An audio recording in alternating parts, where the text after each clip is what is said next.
Já são 19 horas aí? Como que... Já deu. Bora! Oficialmente começando. Então, ótimo. Então seremos pontuais. Agora sim, 19 horas, horário de Brasília. Sejam bem-vindos, bem-vinda a uma live sensacional. Estou super feliz em fazer essa live. Ela é a primeira live de uma sequência de lives sensacionais, mas eu quis começar com chave de ouro. Então você vai ver.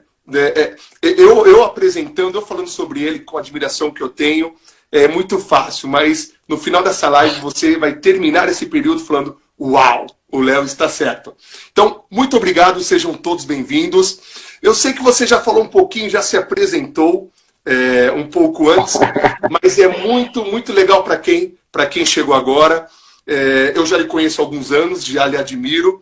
E, repito, provavelmente a maioria esmagadora das pessoas que estão aqui já o conhece, porque você roda esse nosso Brasil. Mas quem é você, Robson Salvador? Fala para mim um pouquinho sobre você. Fala para nós.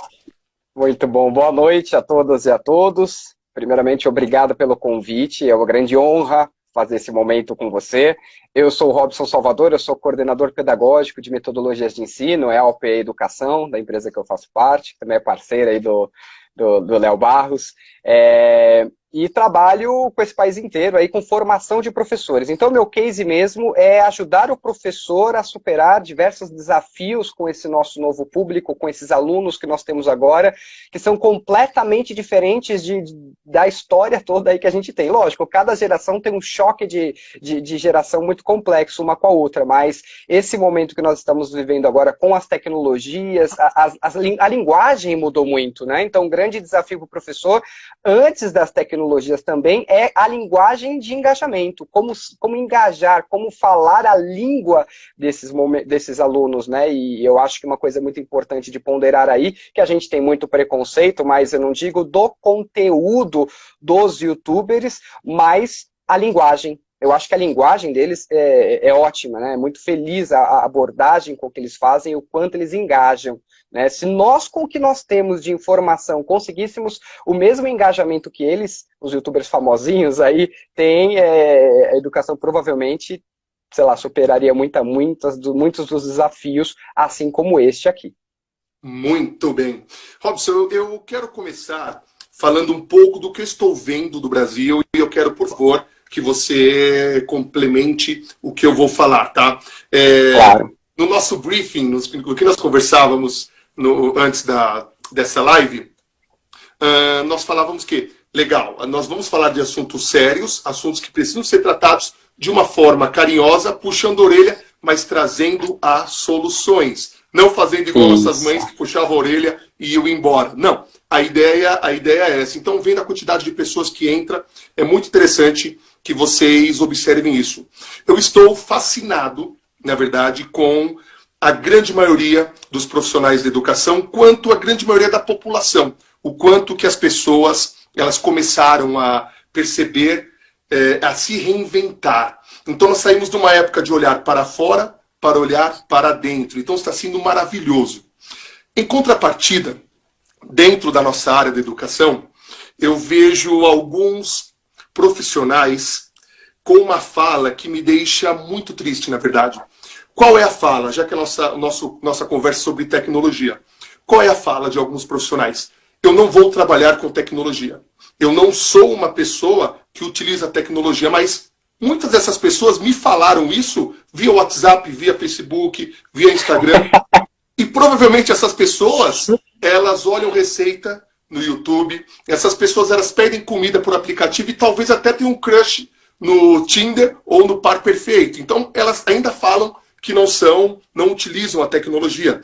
E o que me deixa mais triste, na verdade, do que isso, alguns educadores pelo Brasil me falam: Léo, eu não vou trabalhar com a tecnologia, porque se o governo ficar sabendo que dá para trabalhar com tecnologia, eles vão acabar com tudo e vão dar apenas aula online. Se a minha coordenadora ficar sabendo que eu posso trabalhar com tecnologia, ela vai pedir que eu faça isso o tempo todo. E eu acho isso tão cruel, não sei se você também acha, eu acho tão cruel. Eu acho. Não é? É tão eu cruel, acho, não só cruel, quanto complicado, né? Porque, na verdade, o aluno já faz isso. Quando minha aula é lá do século XIX, muitos alunos, inclusive a minha afilhada, pega e vai ver no YouTube, no YouTube, com algum youtuber, uma aula fantástica sobre aquele tema, né? Então isso já acontece. Né? Isso já acontece. Talvez esse momento de pandemia as pessoas vão descobrir que, opa, dá. Né? Então o medo que todo mundo estava postergando precisou de uma pandemia para isso vir à tona. Porque os alunos já fazem isso, eles já recorrem sim a plataformas e são obrigados a ficar numa sala de aula tradicional, enfileirada, com um tipo de realidade que nem você, né, Léo, ou os professores aceitam assistir. Porque quando a gente vai assistir uma aula na universidade, na pós-graduação, uma palestra, se não é alguém que não causa, que não se movimenta, no outro momento eu já estou assim, ai meu Deus, o que eu vim fazer aqui? Agora imagina um aluno preso 6 horas, depende da escola, sentado numa carteira, ouvindo o mesmo padrão de aula, né? Então, como eu sempre falo, a gente tem que tirar o máximo proveito de todas as situações e essa é uma delas, né? Então, os professores vão e precisam se reinventar o tempo todo, ainda mais agora. E uma coisa importante, viu? Não é para ficar só surrando educadores, não, que não é esse papel de ninguém, muito menos o nosso, é acrescentar uma série de ferramentas. Mas uma máxima importante é entender que todos, eu acompanho diversas escolas pelo país, e os gestores estão todos desesperados com os professores do que fazer nesse momento, e ficou claro que o prédio da escola é só uma mercadoria, que o que faz a escola existir e acontecer são os professores. Quem está se reinventando, e eu recebo 1 milhão de aulas online, professoras fazendo uma página no Facebook, não, um perfil no Facebook com os alunos, e aí ela começa uma live, os alunos discutem, isso eu acompanho com a minha afilhada aqui, né? Aí a gente tira a foto da atividade, manda para a pro, ela responde, ou seja, a relação didática do afeto, ela permanece a mesma, não tem alteração na didática ou no conhecimento. A mudança de paradigma está no como fazer, por meio do que fazer, né? Muito bem. E a sua frase, você havia comentado comigo essa frase de que é verdade, após os muros, está fora dos muros da escola, isso é muito legal. Então, não sei se a gente está muito emotivo nesse período, mas a minha esposa, quem não sabe, a minha esposa Bianca, ela é professora, e ela grava livro-novelas para os alunos, e assim, eu choro, eu fico emocionado. E a mensagem das professoras para a filha, Luana, de 5 anos, e o Felipe, de 2 anos e meio, 2 anos e 7 meses, eu fico emocionado, eu choro, porque na verdade eu consigo sentir. Quem faz isso de coração começa a perceber que aqui existe uma tela dividida na sua frente, entre eu em cima e ele embaixo, mas você consegue sentir a nossa emoção, você consegue sentir o brilho no olhar do Robson. Eu sou apaixonado pelo que eu falo, e é possível, e é possível. Então eu quero pegar esse seu gancho lindo, maravilhoso, para a gente sair do puxão de orelha e entrar nas possibilidades e para esses educadores que estão trabalhando 10 vezes mais. Eu escuto alguns falando, eu não vejo a hora de voltar para a escola para poder cansar, porque eu não aguento mais trabalhar 12 horas, né? Então eu vejo muita gente trabalhando muito, se esforçando, e para aquele que está com medo, aquele que ainda não se mexeu. Então, vamos trazer algumas possibilidades. Eu vejo que você, eu acompanho, lhe acompanho há muito tempo, eu vejo que você, principalmente no período, está dedicado a ajudar as pessoas, né, nessa linha da tecnologia. Você tem, como diz, o que você tem para dizer para a gente hoje? A simples, a gente conseguir, nesse período, muito radores a se tornar digital. Claro, claro. Eu sempre falo bastante, não que eu seja um puxa-saco ou esteja ganhando alguma coisa, mas eu falo pela facilidade que as ferramentas Google têm. Então, nos vídeos que eu tenho compartilhado aí, eu mostro a tela e onde seguir, onde ver, né?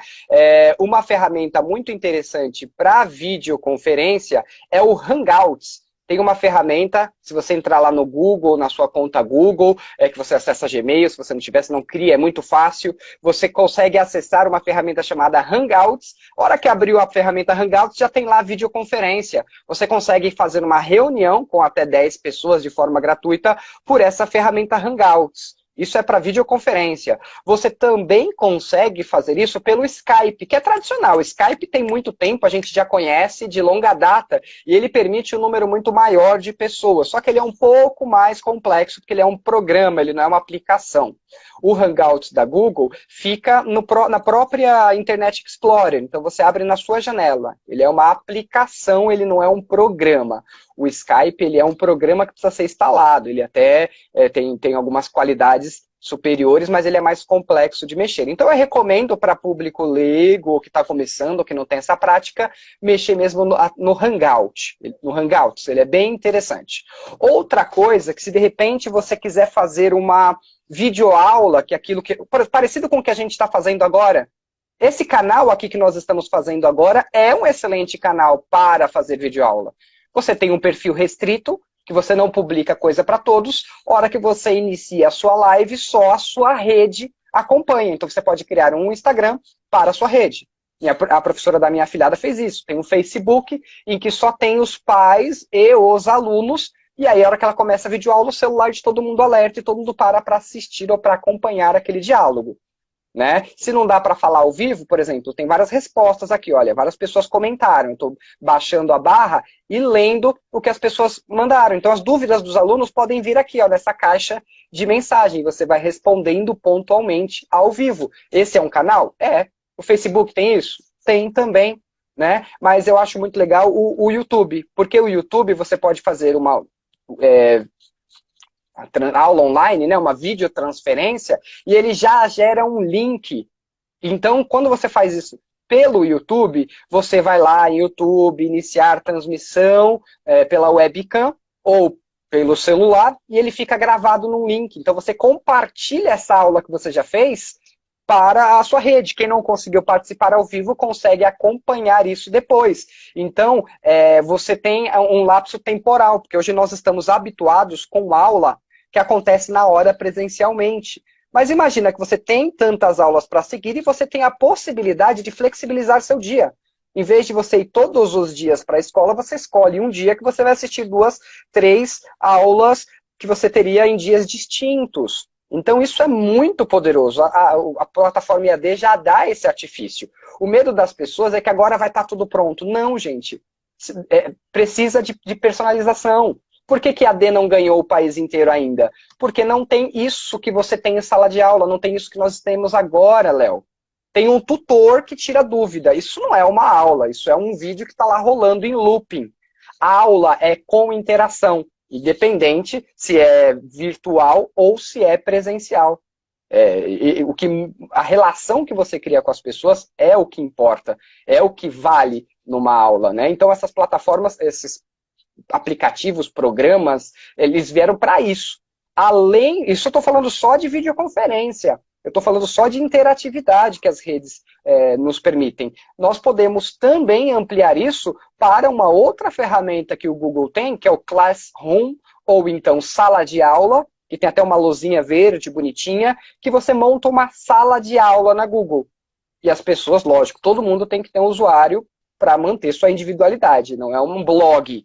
É uma sala de aula. Então, lá no Google Sala de Aula, o Classroom, você tem a possibilidade de criar a sua sala e a sua turma. Tem tutorial, tem vídeo do lado explicando passo a passo de como montar sua sala. Você faz atividade, você faz uma avaliação que ele responde por formulário. Então ele vai lá, ele tica as coisas, tudo online. E você não vai ficar a vida toda corrigindo prova se é esse o método que você usa, que é o que a maioria das pessoas usam, de avaliação. Tem tantos métodos de avaliação. A gente podia fazer uma falando de métodos de avaliação, né? Você já tem pronto naquele formulário quantas questões cada pessoa acertou. Então ele é muito prático. Você pode usar outros vídeos de outras pessoas e falar, olha, a aula de hoje é sobre esse vídeo, assista antes para ver. Não venha com aquela desculpa, ai, mas não vão fazer, ai, mas não vão querer, ó céus, ó vida. Sempre começa por algum lugar. Não vão querer porque ainda não descobriram essa modalidade.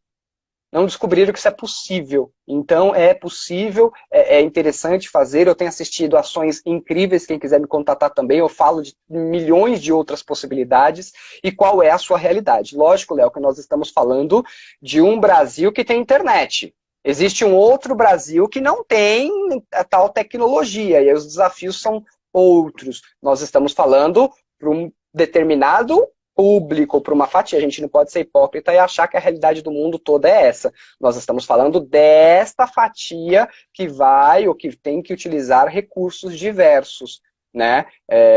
Isso precisa deixar claro, senão parece que a gente está dentro da nossa bolha falando dessa realidade. Sim, o que nós estamos falando é para uma determinada bolha e a gente tem que assumir isso para que a gente não seja hipócrita nesse momento.